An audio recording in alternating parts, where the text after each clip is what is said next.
Jā, Latvijai ir sudrabs. Pagājušā gada Eiropas čempions ir Ričards Krīviņš ar savu jauno partneri Aleksandru Šāmovu. Es domāju, gūst tik un tā liels panākumi. Es redzēju, ka viņi ļoti cer, protams, kurš gan necerētu. Ļoti gribēju uzvarēt, bet tik un tā šis sudrabs arī ir ļoti labs veikums savās mājās. Iegūta medaļā. Tā kā būs jāraksta šonakt raksts par Latvijas panākumu un sudraba medaļu. Ričards Krīviņš, Aleksandrs Šāmova. Ričardam jau tā ir kārtējā medaļa, Aleksandrai pirmā. Jā, varam redzēt, ka, protams, ir tāds cerēja, ka uzvarēs. Bija klusībā tā cerība, bet tik un tā. Jau šī otrā vieta ir ļoti labs veikums.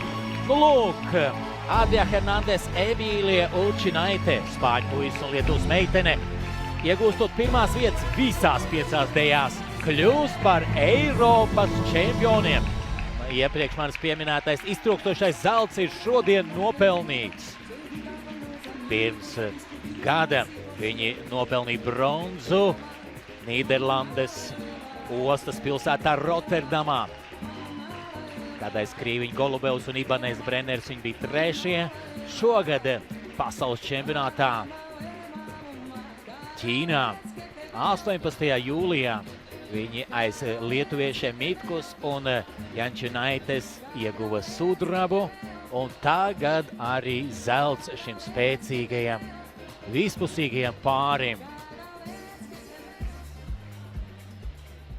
Jā, Latvijai bija pirmās 2 vietas jauniešiem pasaules reitingu turnīrā, 3. vieta bronza pieaugušiem pasaules reitingu turnīrā un sudrabs Eiropas čempionātā jauniešiem standarta dejās.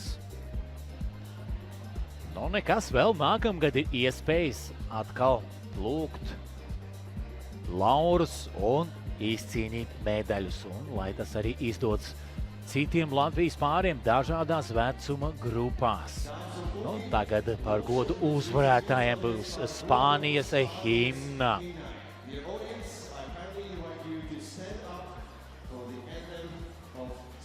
Emīlija Učinaite gribētu jau dzirdēt Lietuva te viņa mūsu, bet viņa pārstāv Spāniju.